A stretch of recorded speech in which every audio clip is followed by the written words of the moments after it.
You actually smell pretty nice this morning. I smell nice this morning? Yeah.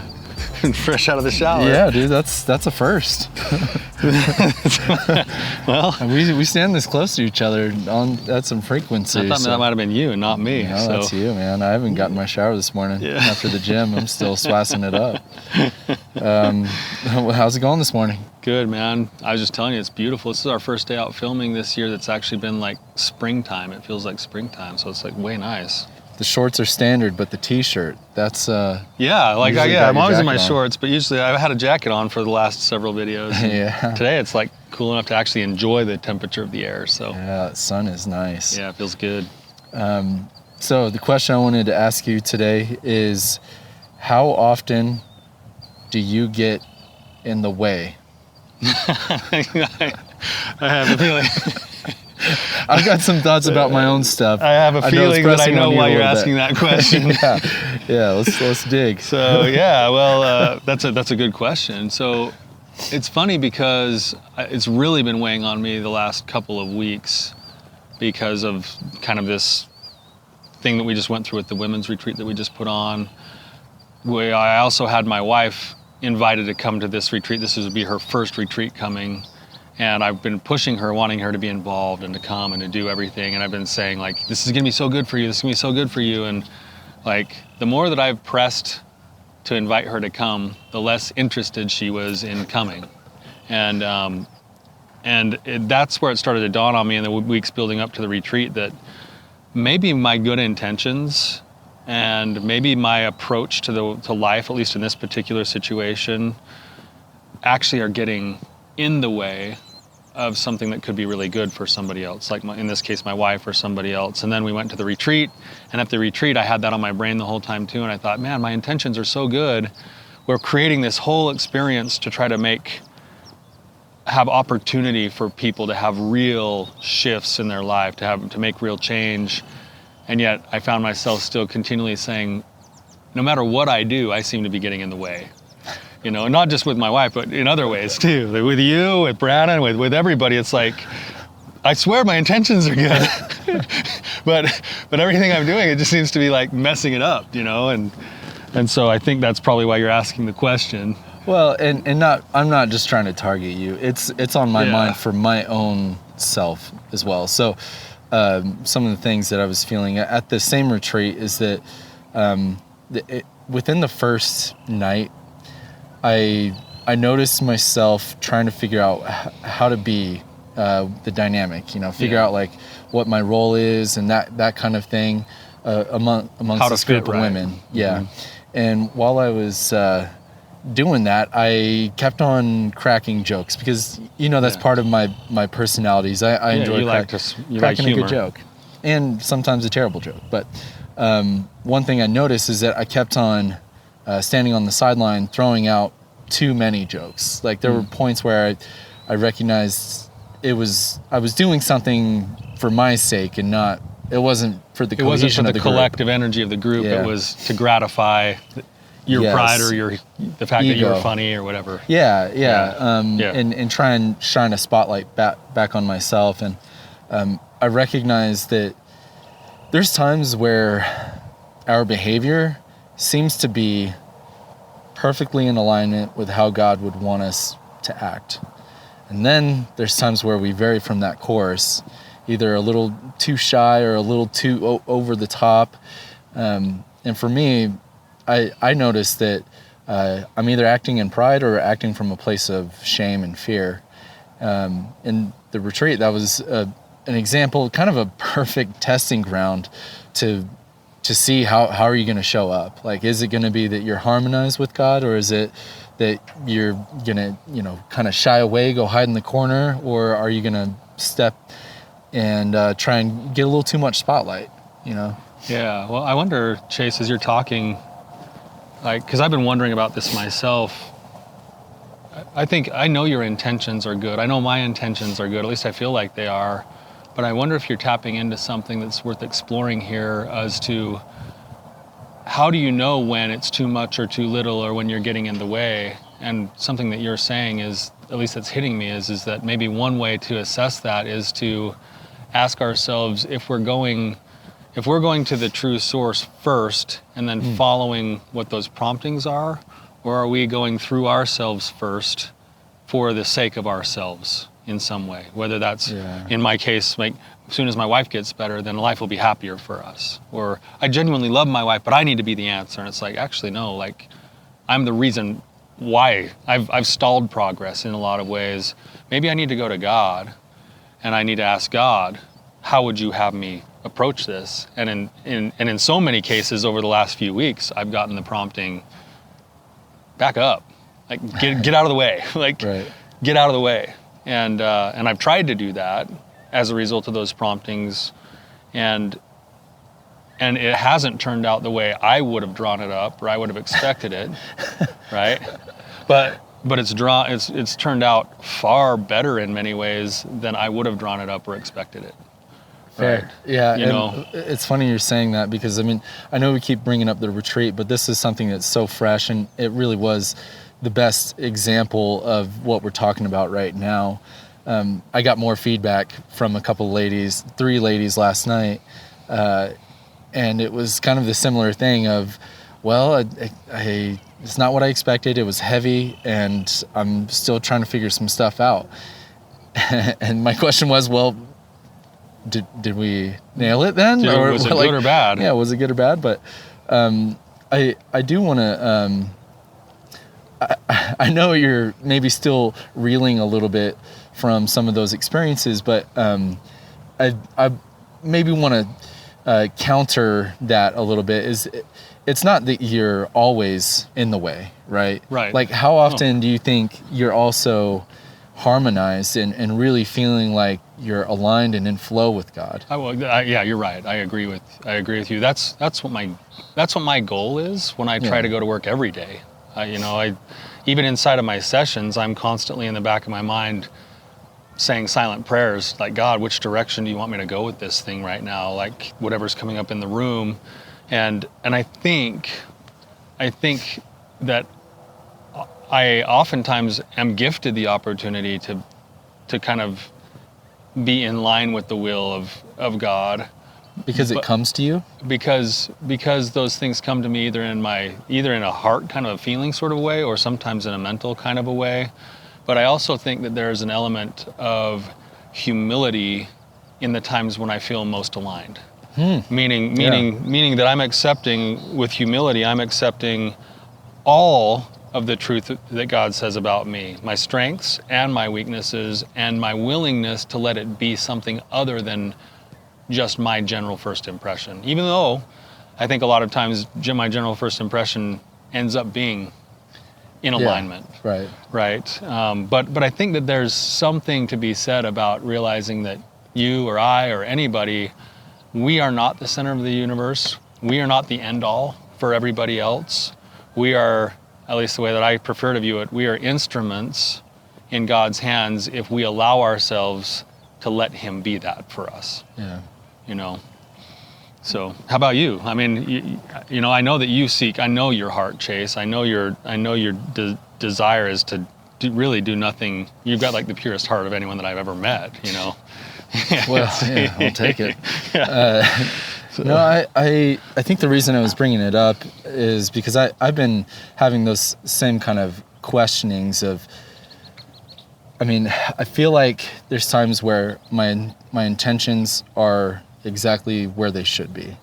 And then I think my actions are exactly where they should be, because I'm checking in. I'm saying, hey, is this the route? And then I kind of get complacent. That's the term that's been on my mind recently.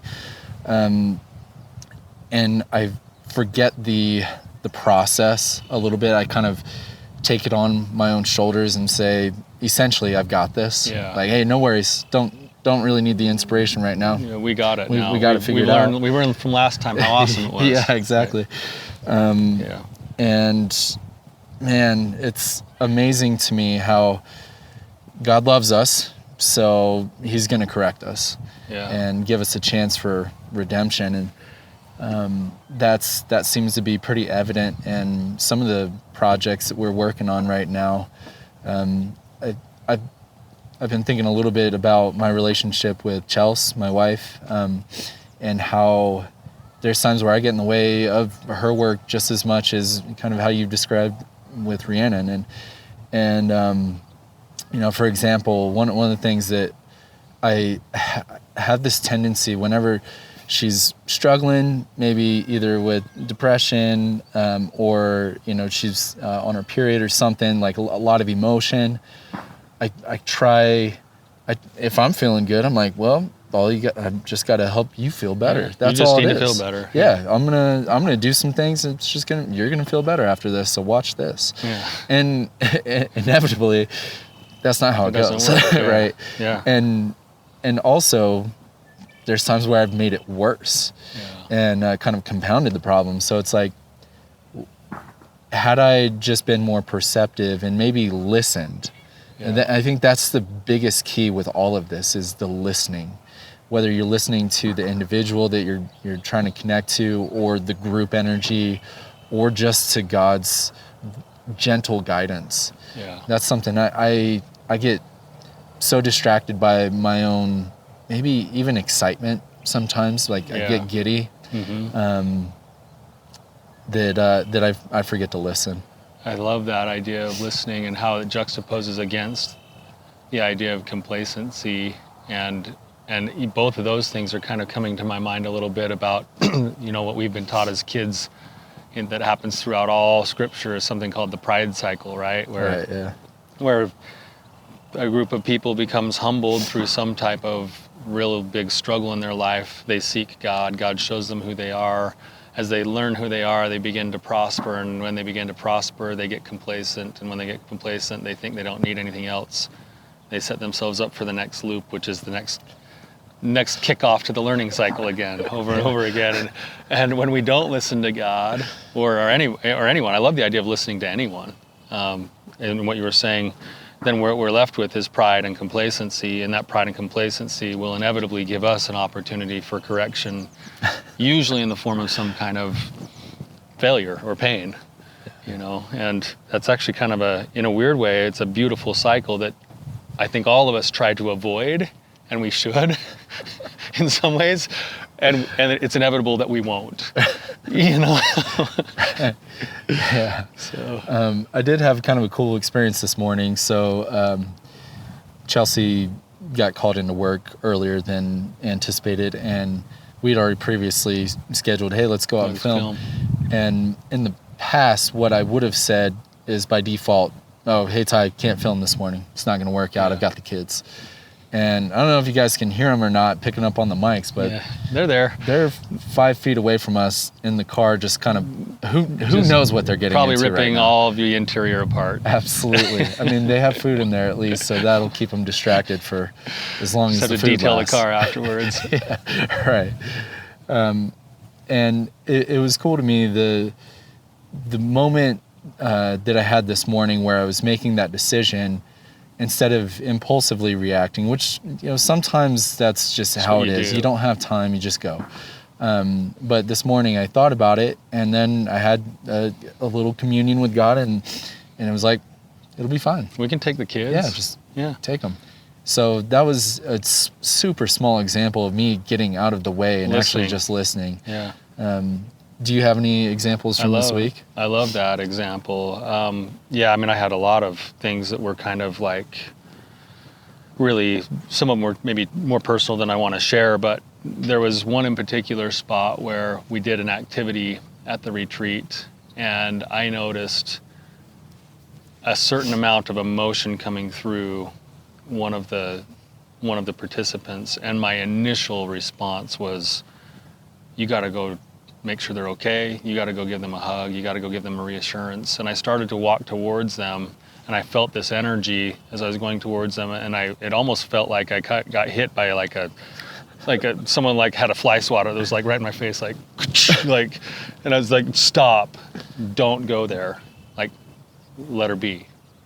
And I actually turned around, and we were looking over this beautiful view, and I just kind of opened up and looked at the view for a second. I was like, why would I stop? Like, that's what I was built to do. Like, and then I kind of had this thought and feeling of like, just give her to me. Like, let me have her for a minute.